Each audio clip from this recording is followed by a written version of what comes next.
Fala pessoal, tudo bem? Eu estou aqui com o professor Bruno Gribel. Em primeiro lugar, Brunão, muito obrigado aí pelo aceite do convite, né? Você que é um cara que é referência Obrigado. para todo ortodontista brasileiro e conhece sua história, tenho certeza que admira tanto quanto eu, tá? E aí eu queria que você falasse para a gente um pouquinho. Obrigado pelo convite. Eu queria que você falasse um pouquinho para a gente aí seu breve currículo, sua história aí, para a gente começar esse bate-papo aí no Café com Horta. Prazerão estar aqui com você, Mauro. Obrigado pelo convite. Estou muito honrado de estar aqui para a gente bater esse papo. A gente já é amigo já de algum tempo e fico muito envaidecido. Sei que já passaram grandes nomes da ortodontia por aqui, pelo seu canal. E, bom, fiz minha graduação na UFMG, fiz a minha especialização e o mestrado na PUC, Minas, e fiz um pós-doc na Universidade de Michigan com o McNamara, já se vão mais de 15 anos já. Sou diretor aqui da Compass, empresa que eu fundei quando eu voltei lá de Michigan em 2007, e a gente tem trabalhado bastante aí várias soluções digitais para tornar essa tecnologia toda que está disponível hoje no mundo, para que isso seja realmente acessível para os ortodontistas e para toda... Acabou que expandiu muito da ortodontia, hoje a gente atua de uma forma bem generalizada em toda odontologia, né, em várias especialidades. Então, tem sido bastante trabalho, mas a gente ama o que faz, então nem parece que está trabalhando todo dia ao longo aí dos últimos 12, 13 anos. Cada dia é uma novidade.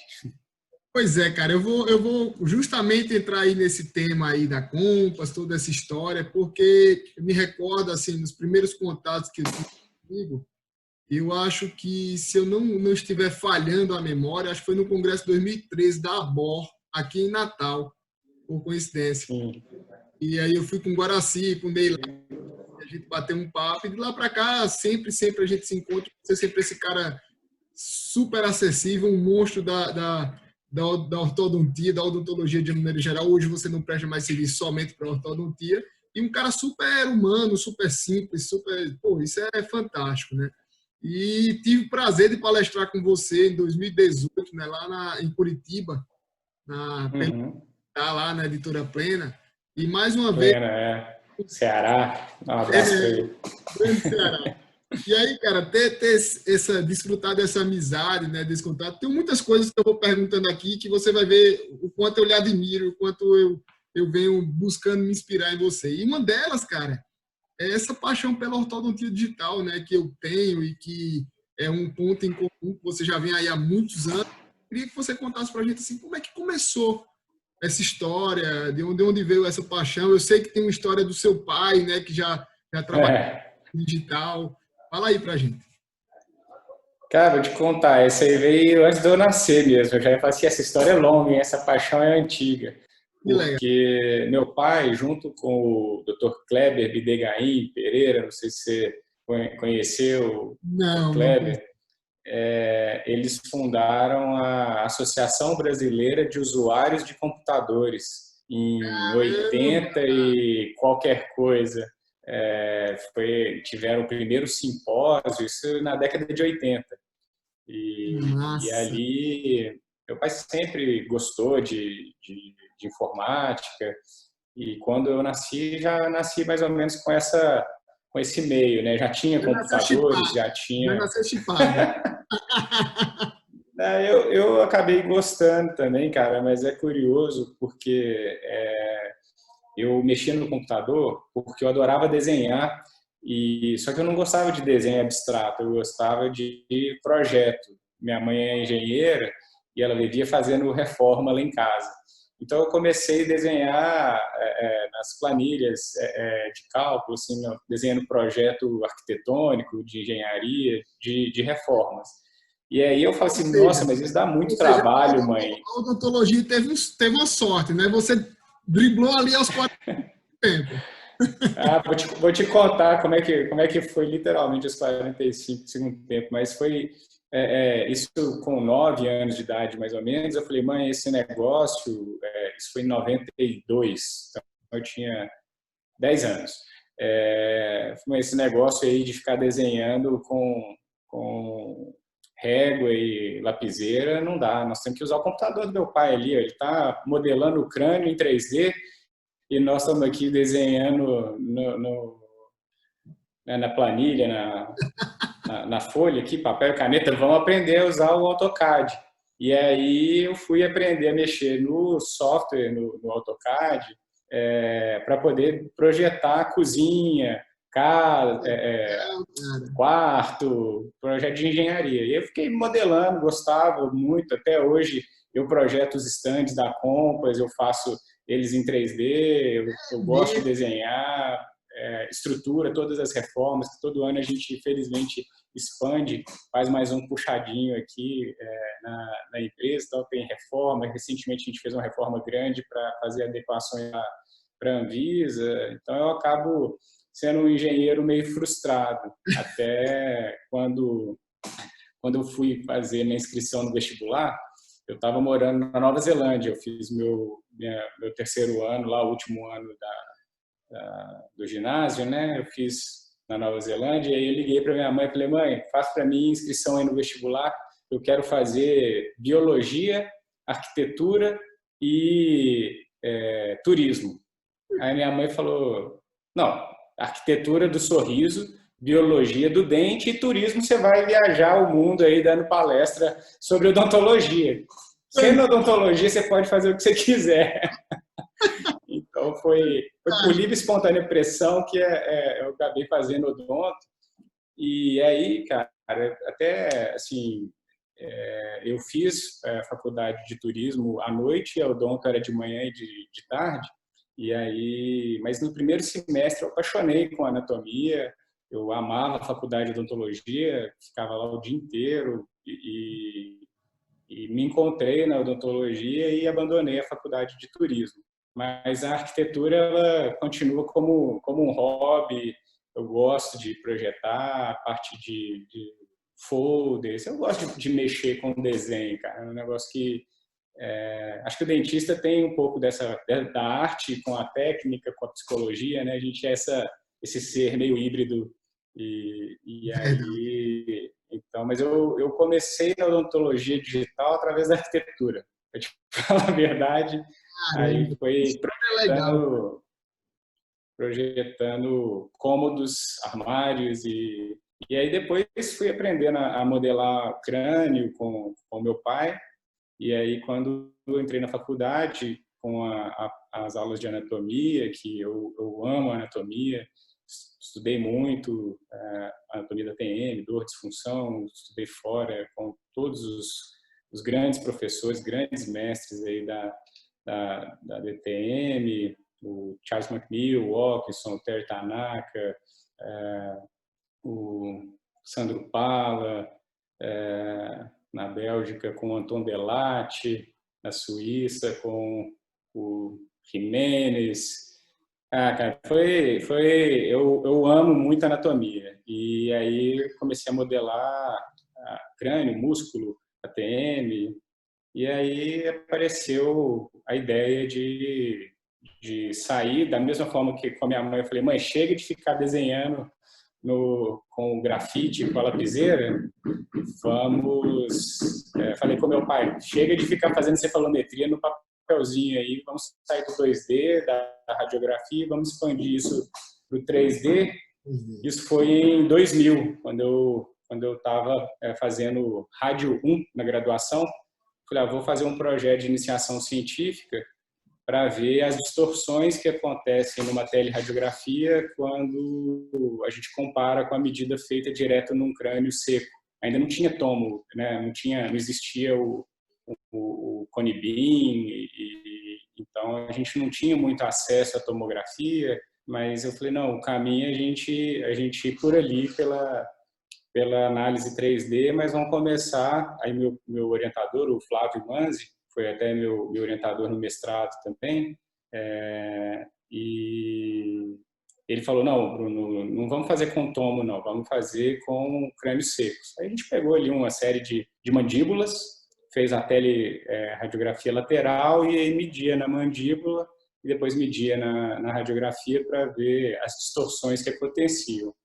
E ali surgiu a ideia de fazer um algoritmo de correção, de compensação, porque a gente começou a perceber um padrão nas distorções. Não era os 10%, nem 8%, mas a gente começou a pensar então num algoritmo, numa fórmula matemática para compensar as distorções e tentar, mesmo sem uma tomografia, ter uma medida mais próxima do real, compensando as distorções da teleradiografia matematicamente. E aí, cara, até uma história bem louca, assim, que eu estudei na PUC, quando eu cheguei da Nova Zelândia, eu não passei na Federal de cara. Eu fiz o vestibular para Federal e para a PUC em odonto, e aí eu fui desqualificado pela química. Eu não estudei química lá na Nova Zelândia, eu só fiz biologia do segundo e do terceiro período. Eu cheguei aqui, eu não sabia nada de química orgânica, o que era um aldeído, o que é álcool. Eu zerei a prova de química, eu não fiz o mínimo que tinha que fazer na prova de química da Federal, e acabei passando lá na PUC, e no quinto período eu fiz uma prova de obtenção de novo título, de transferência, prova de transferência. E aí eu transferi da PUC para a Federal e acabei me formando na Federal, que para mim foi ótimo. Eu conheci absolutamente todos os professores da PUC e da Federal, fiz uma turma grande de amigos na PUC e na Federal, e por sorte aí do destino, perdi só um semestre nessa transferência, foi bem oportuna o momento da troca, e foi na época que a Federal entrou em greve. E quando eu entrei, a Federal resolveu fazer 3 semestres num ano. Então, eu recuperei um semestre e correu com o currículo, e acabou que eu consegui formar mais ou menos junto com os meus amigos da PUC, e fiz grandes amigos na Federal também, que trabalham comigo até hoje, que a gente trabalha junto, alguns trabalham até aqui na Compass também. Então, na vida tem umas coisas que são meio diferentes, né? Como logo depois que eu formei, eu fui fazer um pós-doc antes de fazer o mestrado, que o pessoal acha meio estranho, né? Mas pós-doc, depois do doutorado, um pós-doc é um ano sabático, que não tem ligação. Pós-doutorado é uma coisa, um pós-doc é outra coisa. E aí foi 1 ano e meio lá na Universidade de Michigan, que foi também um caso fora dos padrões aí. Logo que eu formei na Federal, o último semestre, você tem um internato rural. E eu fiz o internato rural na primeira turma, e eram 3 meses, depois você tem mais 3 meses livres. Você está esperando a segunda turma concluir o internato para formar em julho. E aí, nesses 3 meses, eu fui para os Estados Unidos. Eu ia sempre, vou muito, 3, 4, 5 vezes por ano. Agora, na pandemia, estou sentindo falta, mas sempre fui estagiar com o Walkerson, estagiar com o McNeil. E nessa época, eu estava muito próximo do Charles McNeil, e estudando lá na UCSF para fazer especialização de dor e disfunção lá em São Francisco. E aí fui para lá para esquiar com ele, fiquei com ele na casa dele um tempo, e ele falou: Bruno, por que você não muda para os Estados Unidos para fazer especialização aqui? Vem morar comigo. E a esposa dele, a Patricia Rudd, que é fisioterapeuta, na época a minha namorada também era fisioterapeuta, e a gente tinha muitas coisas em comum. E aí eu falei com ele: Chuck, eu só saio do Brasil para ir estudar ortodontia com o McNamara em Michigan, lá em Ann Arbor. É o único lugar que me interessa sair de Belo Horizonte, do conforto da minha cidade, da minha família. Eu só mudaria se fosse estudar lá. Aí ele olhou para mim e falou assim: por que você não vai? Eu falei: como assim que eu não vou? O McNamara está morto. Ele está vivo? Não, o McNamara foi meu colega de turma aqui na UCSF. Sério? Ele é meu amigo e pega um avião, vai hoje lá para Ann Arbor, que eu vou fazer uma carta de recomendação, vou ligar para o McNamara e vou avisar que você está chegando lá amanhã. E Cara, aí comprou a passagem e aí eu saí de São Francisco, fui para Detroit e cheguei lá na Universidade de Michigan. Eu nem sabia, eu falei sem saber, porque eu só escutava meu pai falar do Michigan Growth Study, do McNamara isso, McNamara aquilo. Então eu falei meio sem saber, porque o meu foco naquela época era cirurgia bucomaxilo e dor e disfunção. Eu não estudava muito ortodontia na graduação, meu pai sempre me deixou muito livre para escolher o que eu ia fazer. Nem me pressionou para odonto, nem para orto, né? E aí aconteceu desse jeito, e eu fui lá para Ann Arbor e apresentei para ele o que eu já estava fazendo de cefalometria 3D, de estudos com tomografia, e falei com ele, eu queria sair agora do algoritmo e criar realmente normas para uma cefalometria 3D, eu não quero mais trabalhar só com a conversão matemática das distorções da teleradiografia, eu quero pegar uma amostra grande, fazer algo semelhante com o que você fez com o Michigan Growth Study, criar normas para uma cefalometria 3D. E aí ele falou, você está aceito, só falta você preencher o formulário aí. Eu falei, mas aceito para quê? caraca. Ele falou assim, não, tem uma posição aqui de pós-doc, que é uma posição que eu oriento, e tinha uma pessoa que já estava aprovada, mas se você quiser a vaga é sua, a pessoa vem no próximo ano. Era um menino da Alemanha que acabou indo para lá no outro ano. E aí, cara, o mundo abriu um buraco debaixo da minha cadeira, assim, né?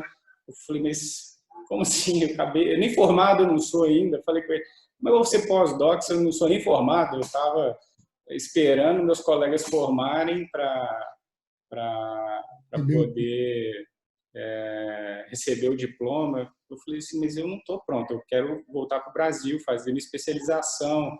E aí, depois que eu fizer a especialização no Brasil, eu venho aqui para a Michigan para fazer um doutorado, alguma coisa assim. Aí ele falou comigo, ele não fala muito, né? Então, eu lembro muitas frases que ele falava. Bruno, only good things can come from your stay here. E virou. E eu falei, realmente só coisas boas vieram da minha estadia lá. Conheci muita gente bacana, uma Ele abriu as portas filosofia... e garantiu. Ele abriu as portas e ligou. Vem para cá que aqui vai dar certo, né? Foi bem assim. Ele falou assim, não, você não tem nada para perder, cara. Vem para cá. E aí eu vendi o meu carro. Na época era $40 mil a tuition, né? A anuidade, né? E mais uma sorte que na época o dólar era 1 para 1, mais ou menos. Então não era essa loucura que é hoje. Então era o preço de um carro razoável, né? E aí vendi o carro e mudei para lá meio que na cara e na coragem. Já tinha esses amigos que trabalhavam comigo aqui na minha clínica, que tocaram a clínica para mim durante esse tempo que eu fiquei lá, né? E aí com o salário aqui, ganhava R$2 mil por mês na época lá da clínica, eu vivia lá nos Estados Unidos com $1.000, 1.000 e poucos dólares por mês. E aí foi um ano inesquecível. Imagino, cara. Muitas coisas boas, muitos perrengues, mas muito crescimento. Foi um ano muito legal. Ô, Bruno, e me conta uma coisa. Aí, quando você volta de lá, é quando surge a ideia da Compass, é isso? Isso. Na verdade, não, cara. A Compass, eu sonhei com ela em 2005. Acordei um dia de noite, peguei um pedaço de papel, escrevi Comp. E não sei se você lembra daquela loja que existia, Comp USA. Não, não lembro. CompUSA era tipo, qual é o nome? Best Buy. Lá Sim. nos Estados Unidos tem sempre uma Best Buy e uma CompUSA do lado. Ah, E CompUSA a me CompUSA recordo. era Comp e USA computador e Estados era Unidos. Compusa, né? Algumas pessoas Sim, sim. chamavam de Compusa aqui no Brasil, mas era Ah, CompUSA. E tá, aí, tá. Acho que sim. Acho que agora tá vindo uma lembrança. Eu tô com o aqui e me lembrei. eu fiz o Computerized Assessment, que era Comp-S. E Hum, aí, quando eu cheguei, todo animado para mostrar lá nos Estados Unidos para o McNamara o protocolo COMPASS, e aí era COMP-S, que era Computerized Assessment, ele falou assim, Bruno, esse nome desse jeito, COMP-S, S aqui nos Estados Unidos significa outra coisa. Não ficou bom esse acrônimo aí, não não ficou ficou mais legal. COMPASS. Mais compras, bússola. Bússola é um norte para diagnóstico, é um norte para tomada de decisões. E Compass é um nome melhor do que Compass. E aí virou Compass. O Coisa Computerized curiosa. Assessment foi batizado pelo McNamara mesmo, Então, que, olha que que legal, né, o bicho? Esse tipo, acrônimo não funcionou. olha que legal esse tipo de bate-papo, né? Quando era que as pessoas iriam ter acesso a esse tipo de informação? Jamais. Né? Eu não imaginei nunca que tivesse tanta história aí por trás, cara. Bruno, mas aí quando você faz Compass, você já começa focado em alinhadores? Não, ainda era mais diagnóstico, né? Não. A gente começou, né, o protocolo Compass foi criado para fazer diagnóstico cefalométrico computadorizado tridimensional. Certo. E acabou que isso teve uma pegada muito forte com o pessoal da cirurgia bucomaxilo, que Sim. era aonde eu estava mais inserido até durante a minha graduação. O Bellini, aqui de Belo Horizonte, o cirurgião bucomaxilo formado lá na UERJ, com o Paulo Medeiros e assim, eu amava a cirurgia, amo ainda, e a gente faz muito. A Compass, muita gente conhece pelos alinhadores, mas a gente é o maior centro de planejamento de cirurgia ortognática do mundo. Não existe ninguém que Caramba, planeja mais cirurgia ortognática do que aqui na Compass. era a minha próxima pergunta. Eu ia te fazer essa pergunta, que eu sei inclusive, assim, não era só uma pergunta, era um elogio, porque eu, como ortodontista, né, e ignorante na história da Compass, eu imaginava de fato que eu sabia da história do diagnóstico, né, que tinha surgido lá atrás, mas eu achava que tipo seu carro-chefe era alinhadores e etc. Né? E agora você vem com essa informação aí que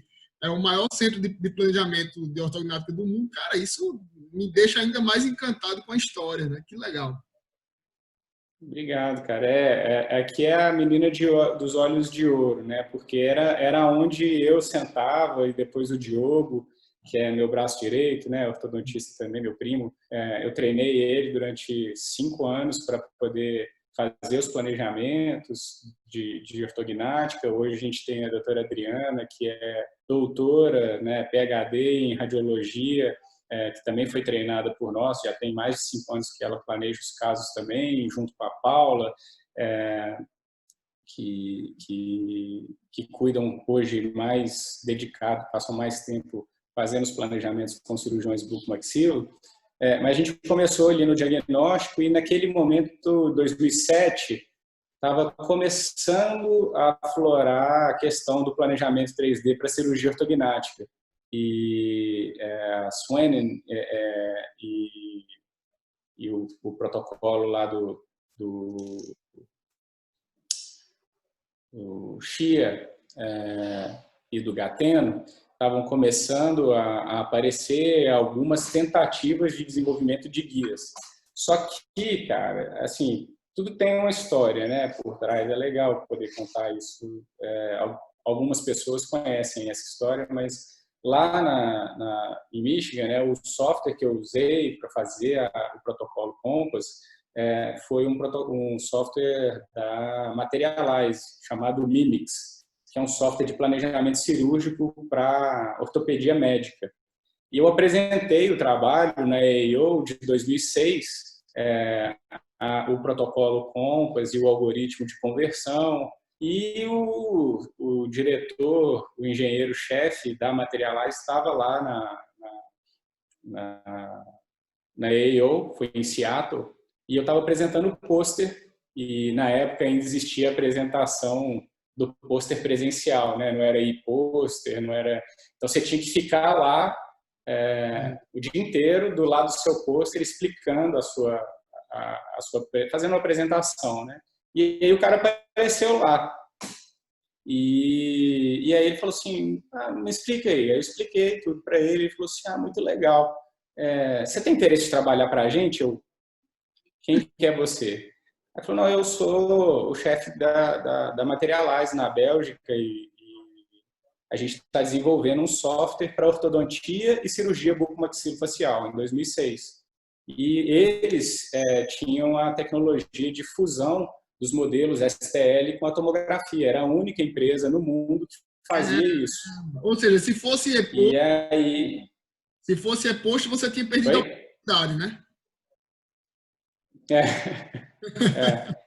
Os protocolos antes, né, da Swaney, do Gateno, do Xia, lá do Choi, eles dependiam de dispositivos para registro que tinham umas bolas. Eu não sei se você vai lembrar disso. As esferas, né? Isso, tinha umas esferas externas, eram umas bolas grandes para você registrar o que estava na boca, você tinha que fazer a tomografia com aquilo. Esse era o protocolo CAS, lá do Gateno e do Choi. E da Swaney, o protocolo era dupla tomografia com a moldagem em silicona para poder eliminar os artefatos. Não existia scanner de modelos ainda no protocolo, e aí a gente trouxe isso a partir do protocolo que a gente desenvolveu com a Materialize de fusão dos modelos escaneados com a tomografia, porque eles já estavam fazendo alguma coisa nesse sentido aí para implantodontia guiada. Que legal. E aí a gente desenvolveu o Simplant O&O, que é ortodontia e orthognathic surgery, e eu era o responsável pelo módulo de cefalometria 3D desse software. E eu aprendi tudo do software, fui para a Bélgica dar consultoria e aprender, fazer cursos na sede da Materialize, e a Materialize acabou sendo vendida para a Dentsply. E aí acabou que a Dentsply não continuou o desenvolvimento e nem a mesma pegada comercial que a Materialize tenta ou tinha. A Materialize continua existindo, é uma empresa gigante, foi a primeira indústria 4.0 do mundo, fazia satélite e a peça de carro de Fórmula 1 lá nessa indústria lá na Bélgica. Mas aí, cara, a gente começou, então, a apresentar a cefalometria e as pesquisas, né, os radiologistas, o princípio ALARA, todo mundo tentou criar guidelines, o Sedentex Project, para definir qual que deveria ser a indicação de usar uma tomografia de face. E a primeira indicação era casos cirúrgicos de pacientes assimétricos. E o protocolo Compass era para verificar a simetria. Então, a gente desenvolveu um protocolo muito, muito, muito preciso para a cirurgia ortognática que hoje todo mundo usa. A ideia de criar planos de distâncias, medidas lineares, desvio de linha média. Então, a cefalometria que hoje é utilizada em praticamente todos os protocolos foi desenvolvida por nós lá em 2006. Um protocolo de cirurgia onde a gente mede a distância do molar até o plano de Frankfurt ou plano de Camper, a distância dos molares até o plano sagital mediano, desvio de linha média, enfim, várias medidas para a gente acertar esqueleticamente os desvios da simetria dos pacientes. E aí, cara, assim, a gente hoje tem mais de 6.000, 7.000 casos de cirurgia ortognática feitos e um insucesso. Bem no começo nós tivemos um insucesso que foi corrigido e aí o paciente teve que reoperar. A gente ficou realmente muito mexido, porque tem uma responsabilidade grande, mesmo a gente não conhecendo o paciente, né? E hoje a gente consegue fazer planejamentos de uma forma muito simples, muito rápida e muito previsível do ponto de vista do resultado funcional e estético, baseado em diagnóstico, né? Não só o diagnóstico esquelético, mas também levando em conta a análise do sorriso para ver exposição gengival e calcular ali o nível de impacção ou de rebaixamento da maxila que deve ser feito. Então, eu te falo assim que com uma precisão muito grande a gente conseguiu criar realmente um protocolo de planejamento para a cirurgia ortognática que os cirurgiões gostaram muito. E praticamente todo mundo do mundo da cirurgia, trabalhou ou ainda trabalha com a gente, começou com a gente. E aí a gente fez muitos amigos, muita risada. E na época ninguém usava Skype, o Zoom a gente já usa há mais de 3 anos, o pessoal está descobrindo agora, né? Mas eu lembro... Agora, cara, exatamente. Pô, tu tá aí há 15 anos na frente, 10 anos, 15 anos na frente de todo mundo, né? Então, a gente tá ouvindo falar muito agora, né, nesse diagnóstico 3D. Acho que é uma coisa que eu, particularmente, talvez a sua realidade é completamente diferente, obviamente, mas eu acho que a realidade da maior parte dos ortodontistas, de talvez 3 anos, 5 anos, você bem otimista, 5 anos para cá, a gente começa a falar mais rotineiramente nesses diagnósticos 3D. E você está aí desde 2006, né? 14 anos, cara. Muito tempo à frente. Foi, na verdade, 2005, a gente fez a primeira publicação no congresso da SPO sobre o protocolo Compass. 2007, a gente montou a empresa e aí... cara, eu tenho muito caso. Se deixar, a gente vai ficar mais de 1 hora aí. Mas eu vou tentar contar rápido a história aí da Compass, que foi em 2007, eu voltei em julho. Em setembro, teve o congresso de radiologia. Na época, no Brasil, só existiam 5 iCats. E nessa feira, lá nesse congresso, nós ajudamos a Cabo a vender 70 iCats num único congresso. E a gente apresentou a cefalometria 3D e os radiologistas compraram muito a ideia, eles já queriam comprar o Cone Beam e tal. E aí eu dei uma palestra junto com o meu pai, fora do programa oficial, o Per Boaire, que era Dr. Per Boaire de Fortaleza, você deve conhecer ele aí, não conheço. No Nordeste, Per Boaire, né? Ele era o presidente e aí ele fez um negócio que eu nunca vi na vida também acontecer. Ele foi, pegou o microfone do Centro de Convenções e falou: atenção, vamos ter agora uma palestra sobre cefalometria 3D no auditório tal e tal, tal. E ele falou durante a manhã inteira e a gente foi na hora do almoço, deu a palestra e encheu a sala lá dos radiologistas e aí a gente sentou numa mesa depois da palestra para almoçar com uns 15 radiologistas, acho que são os principais radiologistas do Brasil hoje, e aí em Recife o João da Face Center, você conhece, né? Face Imagem. Face Imagem, isso, Face Imagem, desculpa. João Batista. João Batista. Isso, João Batista, pai da Moniquele. Isso, e Moniquele foi minha colega lá no doutorado da Unicamp. Mas o João Batista estava sentado de um lado e o Per Boaire do outro, né? Os 2 coronéis aí da radiologia do Nordeste. E aí eles tiraram... Eu falei, vai ter uma empresa que vai chamar Compass, a gente vai fazer diagnóstico de tomografia de face. E aí eles tiraram o cheque, que ainda existia cheque na época, né? A barba branca está aparecendo já. Eles tiraram o cheque, escreveram lá R$2.000 e me entregaram. Assim, eu quero exclusividade na minha cidade.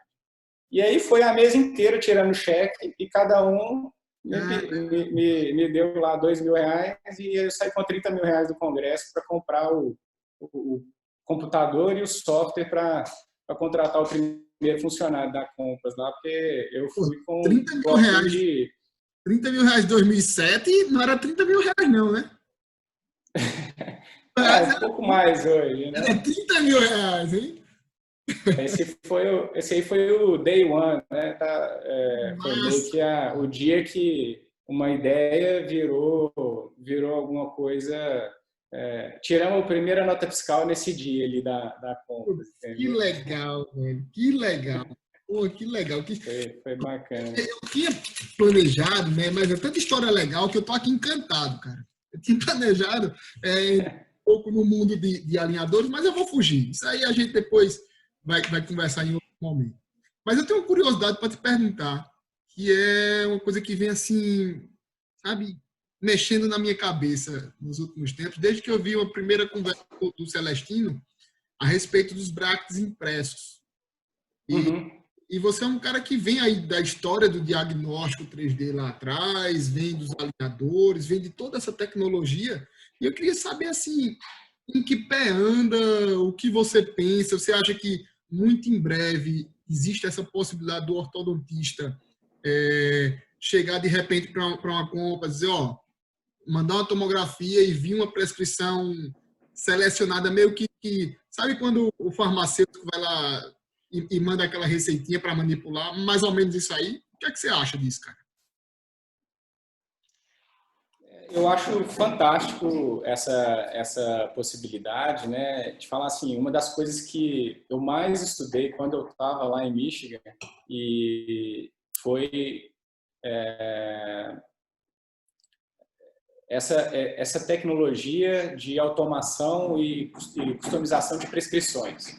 Em específico, o Insignia, que estava sendo lançado na época, e eu acho um negócio incrível, o Brecht sinterizado, com planejamento virtual, colagem guiada.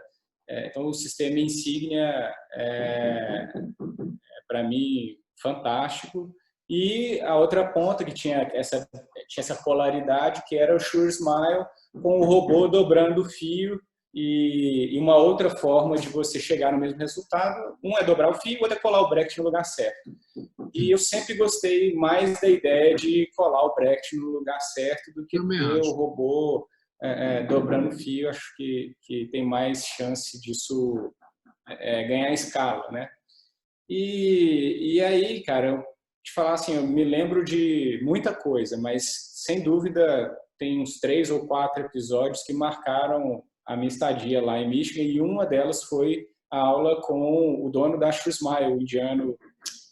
Eu sempre esqueço o nome dele, cara, mas o cara que criou a Sure Smile foi lá dar uma aula para 6 alunos do mestrado, da especialização, e eu era o 7º aluno, sempre nas aulas, acompanhando lá o pessoal.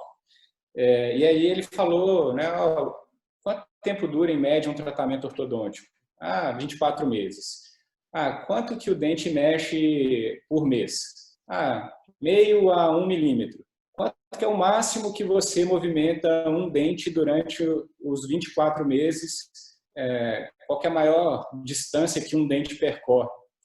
Aí todo mundo ficou olhando e falou, não, um caso de extração de premolar, de biprotrusão com coragem esquelética. 7 milímetros, você fechar o espaço de um premolar é o máximo que um dente movimenta dentro do alvéolo. A gente não tem nenhum, dentro do envelope ali do Profit, não tem nenhum dente que movimenta mais que 7 milímetros. Nem para cima, nem para baixo, nem para um lado, nem para o outro. Bom, então, se é 1 milímetro por mês, por que todo tratamento ortodôntico não termina em 7 meses?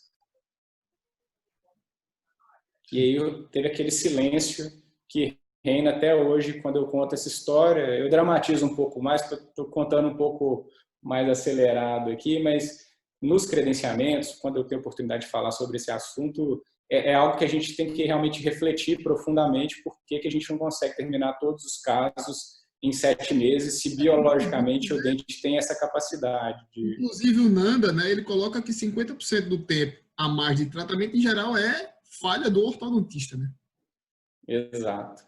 E aí vieram, na época, lá os estudos do Insignia mostrando essa redução significativa de 24 meses para algo em torno de 14, 15 meses, seria a gente estar trabalhando com uma taxa de movimentação de 0,5 milímetro.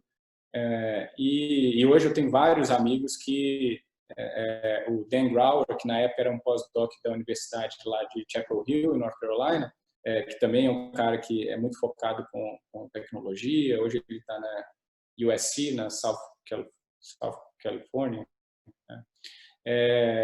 Mas a média de tratamento dele é 9 meses com Insignia, e ele usa Insignia em todos os casos. Então, eu acho o Insignia fantástico, mas é um bracket de $1.000. Esse é o problema. E aí o custo, né, de toda essa tecnologia inviabiliza. Então, o Celestino tem trazido, né, a possibilidade de fazer hoje com outra tecnologia que agora é mais acessível, impressão em resina, brackets com o mesmo propósito, com a qualidade de ser estético, né, ou de não ser metálico. E também é o problema de não ser metálico e a vantagem de não ser metálico. Então, dessa volta toda, vou te falar que eu acho que nenhum desses dois caminhos é o caminho que eu escolhi.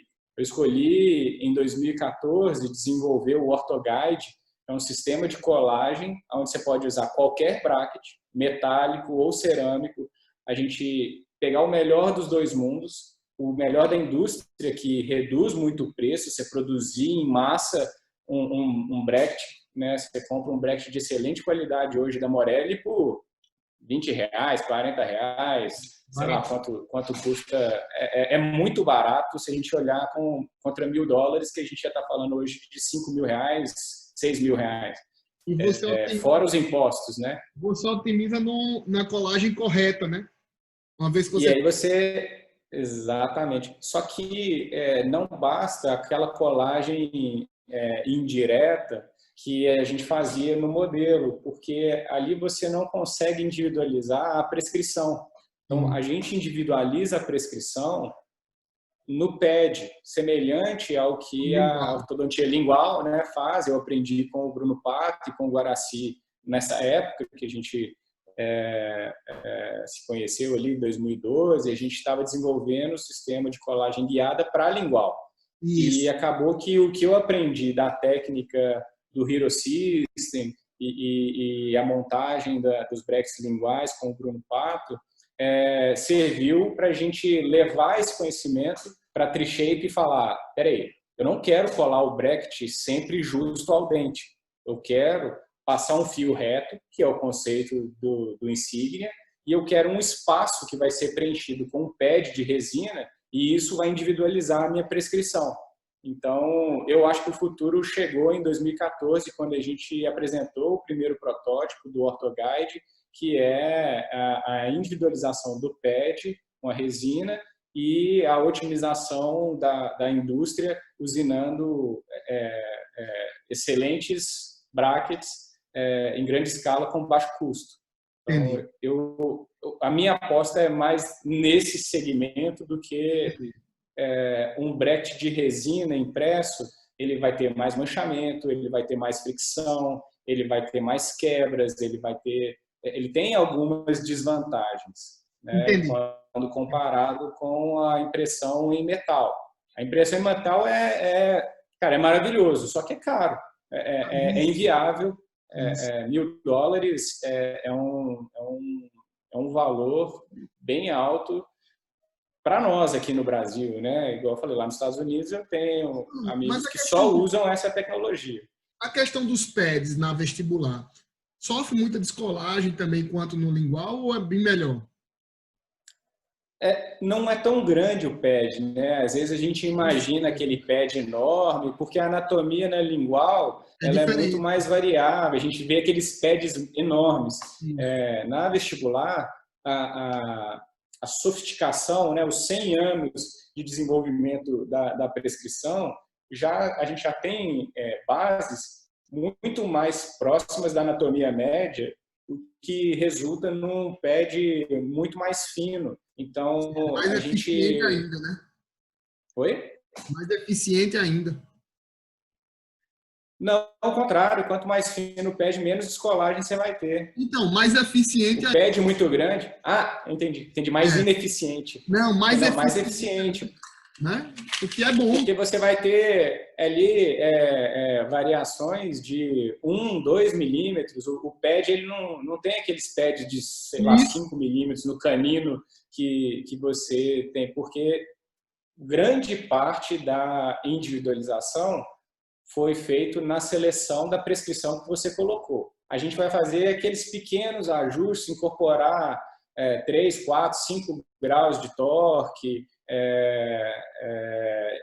in-out, você faz um pouquinho mais espesso na distal para fazer uma rotação maior numa vista oclusal. Então, são pequenas individualizações só para compensar as dobras de finalização que a sua prescrição não vai corresponder fielmente àquela anatomia daquele paciente. Então, o índice de quebra não é maior e hoje a gente tem, com certeza, resinas bem melhores do que a gente tinha no passado, né? Então, eu só faço colagem guiada já há 5 anos e o meu índice de quebra, eu acho que ele diminuiu e eu vou ser bem sincero, a única nota B que eu ganhei lá em Michigan, do McNamara, eu vou te contar, eu já te contei quase que os 5 dias mais marcantes, mas são dias que realmente transformaram a minha vida. Mas tinha uma disciplina que o McNamara era o professor, que era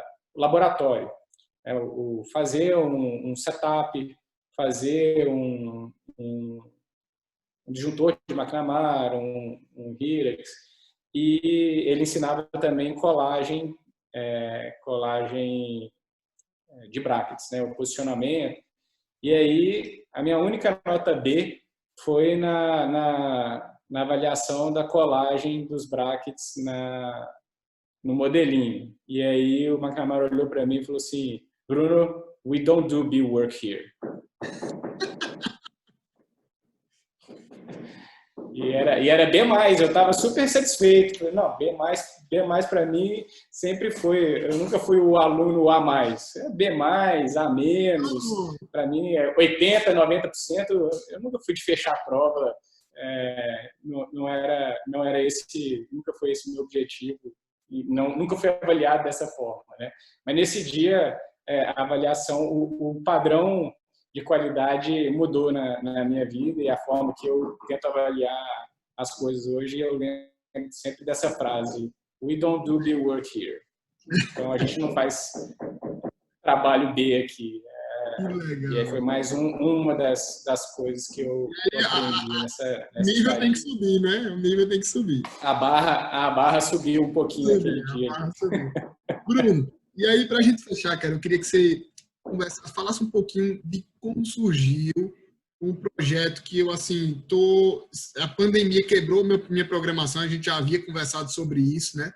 Vi aí conhecer o Projeto NAM, cara. Eu estou encantado com isso e eu quero que você dê 5 minutinhos aí, uma resumida para o pessoal, como tem sido e você tem feito. Maravilha, cara. E tem tudo a ver com esse assunto aí. Nós seguimos quase com um script sem querer, mas o Prete vai dar uma aula agora lá para a universidade na Índia, que a gente vem trabalhando já há 2, 3 anos com o projeto NAM, e daqui a 15 minutinhos vai estar dando uma palestra lá, apresentando o projeto lá. Foi o Prete, o Henrique Prete, que era diretor da Faculdade de Odontologia da UFMG na época, que me procurou e falou: Bruno, pelo amor de Deus, me ajuda. Estou com uma aluna de doutorado aqui, ela teve um monte de problemas ao longo dos últimos 6 anos e ela vai ser jubilada se ela não defender a tese dela em 6 meses. Preciso de achar alguma coisa relevante para ela fazer, que ela consiga fazer e defender em 6 meses. Me ajuda a pensar num projeto legal aqui, se tem tanta coisa bacana. E aí eu falei com ele, cara, vamos fazer um estudo da precisão da colagem dos brackets guiados, comparar a precisão feita por professores e por alunos, e vamos ver os desvios que acontecem quando você faz uma colagem guiada ou quando você faz uma colagem direta. E aí fizemos uma metodologia, ficou muito legal, 7 artigos publicados e a Natalice conseguiu defender a tese dela no fim das contas. Mas o legado que ficou mesmo foi que a Natalice era enfermeira antes de fazer odonto e ela fazia parte do projeto NAN e ela tinha paixão pelo projeto e ela começou a frequentar a Compass aqui durante esses 6 meses e falou, Bruno, será que a gente não consegue usar alguma tecnologia para melhorar a qualidade de vida dos meus bebezinhos lá no projeto? Ela via os guias prototipados para colar o bracket, ela falou assim, vamos prototipar um NAN. E eles já tinham todo um design, todo um conceito do que era um modelador nasoalveolar. E eu falei, vamos. Molda um bebê lá, traz para mim um molde aqui que nós vamos digitalizar e eu vou pensar em alguma coisa. E aí, cara, a hora que chegou, eu falei assim, não, nós vamos fazer um alinhador. Mas como vai ser alinhador? Vai ter força para mexer o osso? É uma força ortopédica, a gente tem que fechar o gap da fenda. Não vai. Eu falei, mas ele não vai ter retenção. Eu falei, vai. E aí fizemos o primeiro teste e foi maravilhoso. A adaptação, o encaixe, o resultado. E assim, a gente acertou 90% de primeira. Né? Assim, foi muito gratificante, porque era um bebê que morava em Vitória e a gente entregou toda a caixa de alinhadores para a mãe e ela foi fazendo as trocas, a gente foi fazendo acompanhamento remoto e quando o bebê voltou, ninguém acreditou, porque é uma fenda enorme, uma fissura bilateral e o bebê estava com uma outra condição, era um bebê raquítico. Não sei se pode falar isso, mas ela vai me entender, a mãe vai me entender. Ele parecia um ratinho, sabe? Assim, ele era muito magrinho, muito fragilizado, e voltou aquela bola, um fofucho, assim, as bochechona, gordo, e ela falou assim, nossa, impressionante como ele melhorou a amamentação. E isso a gente escuta de todas as mães, né? Não só a melhor estética, mas a melhora funcional, a melhora na nutrição, e dos cirurgiões plásticos, a melhora do suporte para garantir mais longevidade, estabilidade da reparação plástica que eles fazem no nariz e no lábio.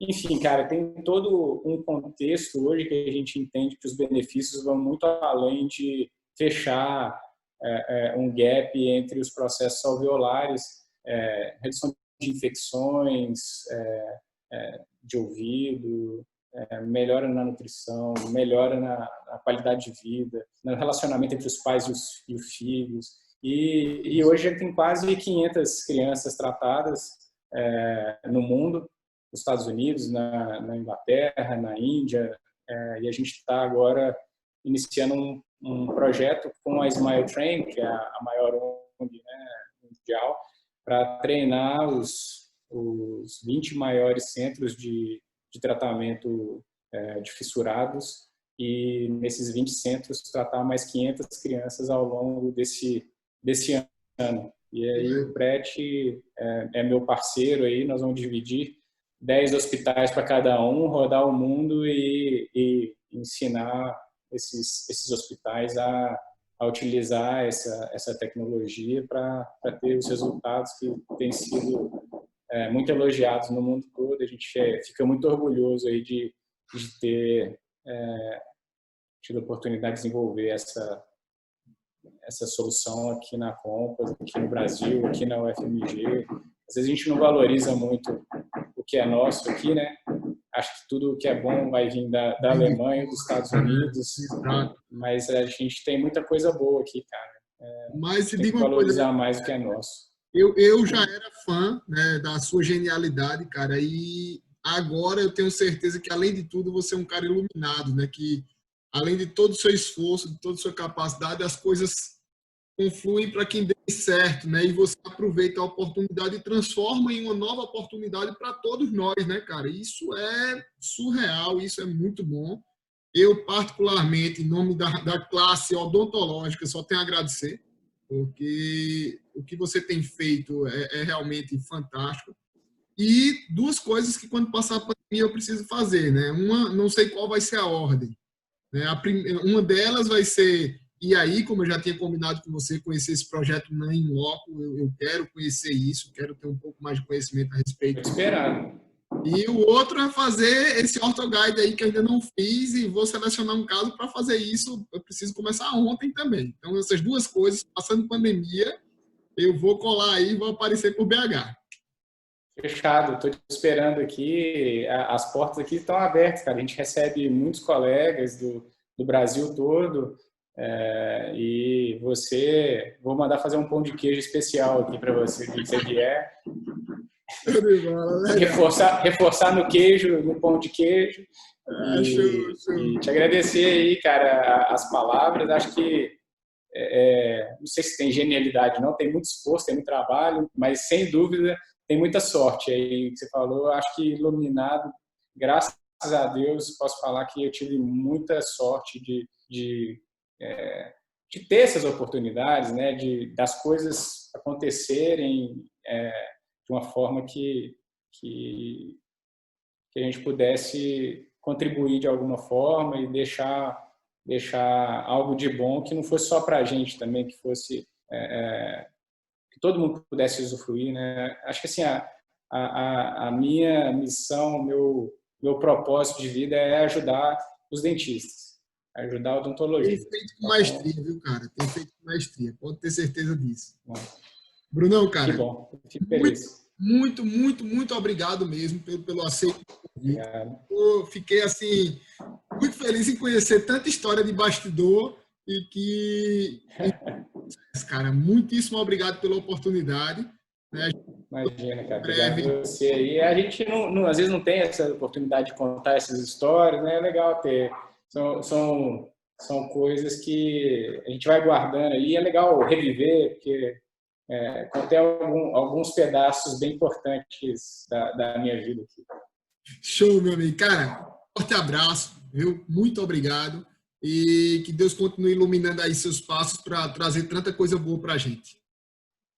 Nós vamos iluminar, nós deixar todo mundo, espero que esteja todo mundo bem, né, e se protegendo aí nessa pandemia. Você também se cuida e ajuda a cuidar do próximo, né, cara? A gente tem muita sorte de ter saúde, de ter um sistema imunológico em dia, e a gente tem que cuidar de quem não tem. Então, acho que essa pandemia está sendo um exercício de cidadania e solidariedade, porque a grande maioria não vai ter nada. E a gente está tendo que cuidar do próximo de uma forma mais ativa do que muitas vezes a gente praticava essa cidadania e solidariedade. Então, fiquem bem, fiquem seguros e ajude a manter a nossa sociedade segura, que a gente possa perder o mínimo de vidas possível. Beleza, meu amigo. Forte abraço, cara. Valeu. Abração, cara. Tchau.